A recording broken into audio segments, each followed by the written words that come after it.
네, 안녕하세요. 알파카입니다. 네, 똑같은 복장으로 지난번과 방송과 똑같이 하는데 어쩔 수 없어요. 지금 찍으실 때 제가 열심히 찍어야 되거든요. 계란을 한 바구니에 담을 거냐? 아니면 나눠 담을 거냐? 상업용 부동산도 똑같거든요. 내가 100억짜리 하나 살래? 30억짜리 3개 살래? 이거 물어보는 사람들이 좀 있어요. 저는 어떨 것 같아요? 100억짜리 하나. 아예 아닙니다. 저는 30억짜리 3개입니다. 저는 조금 더 귀찮아도 시세 차익을 많이 볼 수 있는 걸 좋아하거든요. 재밌는 게 뭐냐면 무조건 덩어리가 작아야 시세 차익을 볼 확률이 높아요.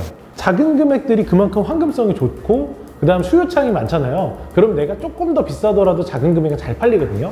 근데 큰 금액 같은 경우는 진짜 좋지 않으면 잘 안 팔려요. 근데 물론 100억짜리를 사가지고 30억짜리 3개 본 거보다 시세 차익을 더 보는 케이스들도 있긴 한데 그래도 확률적으로는 30억짜리 3개가 더 크죠. 그래서 그런 30억짜리 3개를 여러 번 굴려서 나중에 도산대에서 건물 사는 거 약간 그런 게 저의 약간 꿈이기도 하고 여기를 보시는 이제 투자하는 분들이 대부분의 꿈일 거예요. 그렇다 보니까 확실히 제가 상업용 부동산도 투자할 때 모든 뭐 투자 상품이 그러겠지만 팔릴 수 있는 걸 잘 사야 되거든요. 팔릴 수 있는 건물의 기준 자체가 다음 사람이 받아줄 수 있는 금액대가 어딜까 라고 생각을 했을 때 30억짜리는 50억에 받아줄 수 있는 사람들이 많아요. 그렇죠. 50억 해봤자 뭐 현금 15억, 20억이면 사고 진짜 뭐 무리해서 하면 현금 10억에도 사거든요. 그러니까 오히려 50억짜리는 팔기가 좋아. 근데 100억짜리 사서 160억짜리를 판다고 해봐. 그러면 160억짜리 사는 사람이 많겠어요? 50억짜리 사는 사람이 많겠어요? 50억. 당연히 많죠. 이거 당연한 상식이에요. 근데 다만 30억짜리 3개 갖고 있으면 귀찮아.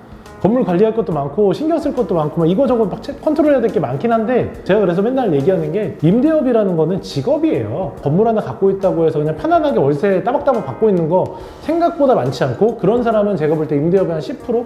차라리 내가 뭐 건물 관리 회사나 아니면 뭐 다른 직원들한테 뭐 돈을 얼마씩 줘가면서 건물 관리 맡기면 사실 뭐 이런 거 없이 그냥 편안하게 가져가 있는 분도 있는데 보통은 그런 사람들보다는 직접 관리하는 케이스들이 많거든요. 그렇다 보니까 이제 그런 분들한테는 건물 관리 자체가 사실 어떻게 보면 노동의 일부기 때문에 그냥 너무 쉽게만 접근할 수 없다라고 이야기를 하고 싶은데 그래도 그런 거에 대해서 솔루션을 줄 수 있는 데가 어디냐? 알파카 빌딩 관리?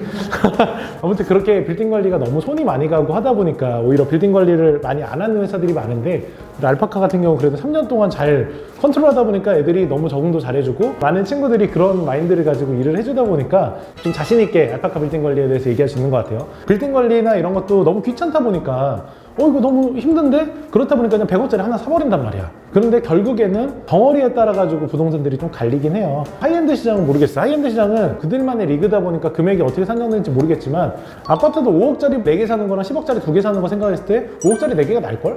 아파트 안 사봐서 모르겠네. 네, 아무튼 뭐 비슷한 개념이라고 생각이 들어요. 내가 어떤 거를 투자하냐고 할 때는 항상 제가 늘 얘기했듯이 상업용 부동산 살 때 무조건 황금성만 생각하세요. 이거 진짜 다시 팔릴까? 만약에 이거 사는 거 고민하는 분은 꼭 얘기하세요. 그냥 저희 이메일로 보내셔도 되거든요. 저 이거 살려고 하는데 이거 팔릴까요? 저는 뭐 어디서 계약하든 뭐 어떻게 하든 그거 별로 관심 없고요. 제가 꼭 얘기 드릴 거예요. 아니, 안 될 것 같아요. 될 것 같아요. 이런 얘기들을 제가 그래도 답변으로라도 좀 해드릴 수 있으니까 아니면 제 인스타 DM 보내세요. 인스타 아래 여기 있거든요. 일로 저 인스타 DM 보내시면 오히려 더 편하게 익명으로 보내셔도 돼요.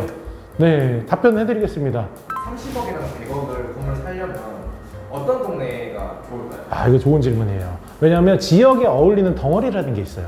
근데 실제로 강남에서 근데 100억짜리 사면 사실 덩어리가 작은 거예요. 100억짜리 너무 많다 보니까 사실 잘 팔려요. 그러니까 아까 말씀드린 것처럼 예를 들어가지고 다른 지역에서 100억이라고 하면 좀 무거워. 예를 들어 중랑구 100억이잖아요. 진짜 동네 랜드마크 같은 건물들이 있는 경우가 많아요. 그래서 그런 건물들을 우리 팔기 힘들거든요. 지역에 어울리는 금액대를 사야 돼요. 그래서 예를 들어 100억짜리를 산다라고 하면 진짜 좋은 지역. 뭐 예를 들어서 누구나 봐도 진짜 좋은 위치야, 짱이야 라는 건물들을 사야 되는 거고요. 내가 예를 들어서 30억대는 사실 골목에 있어도 이해를 해요. 그런데 30억대, 40억대인데 진짜 좋은 위치에 있는 건물이야. 이런 거 사야죠. 희소성이 있거든요. 제가 얼마 전에 북창동 관련된 얘기를 했는데 북창동 메인길에도 남대문 완전 메인길 코너에 40억대 후반 건물이 하나 나왔었거든요. 이런 건물들은 사야죠. 땅이 아무리 작더라도 이런 건물 안 나와요. 내가 50억 이내로 어떻게 그런 건물을 사? 핵심지 같은 경우는 결국에는 어차피 그 덩어리로 살 수 있는 사람들이 별로 없거든요. 그러니까 오히려 핵심지의 덩어리 작은데 좀 작더라도 이런 건물들이 되게 메리트가 있는 거고 진짜 고수들은 그런 거 사는 사람들이 많아요. 근데 오히려 뭐 100억짜리를 샀는데 내가 강남에 산다라고 하면 사실 뭐 어떤 이면도로가 당연히 100억이겠죠. 근데 예를 들어 가지고 내가 다른 지역을 산다라고 했을 때 좋지 않은 지역에 100억짜리를 내가 사야 되는 상황이 생기면 진짜 역출급해 있는 메인 랜드마크 임차인 엄청 좋고 이런 건물 사야지 오히려 그때 애매하게 땅 큰 거 막 골목에 있는 거 사잖아요. 바로 물립니다.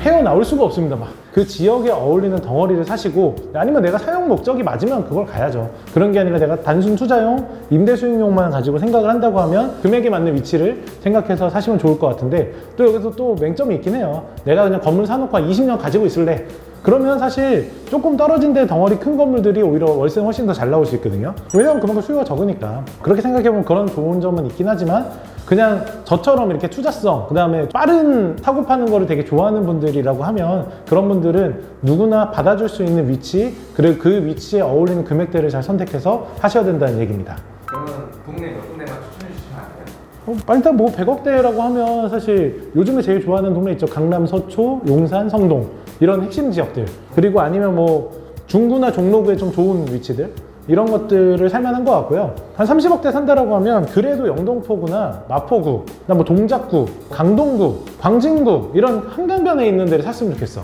그래야지 잘 팔리거든요. 그래서 그런 거 30억대, 40억대 사신다고 하면 그래도 그쪽 지역을 조금 더 포인트를 가지고 보셨으면 좋겠다는 생각입니다. 네, 아무튼 뭐 이렇게 또 촬영 마무리했고요. 또 궁금한 점 있으면 언제든 댓글 달아주시고 인스타로도 쪽지 보내주시면 받겠습니다. 안녕!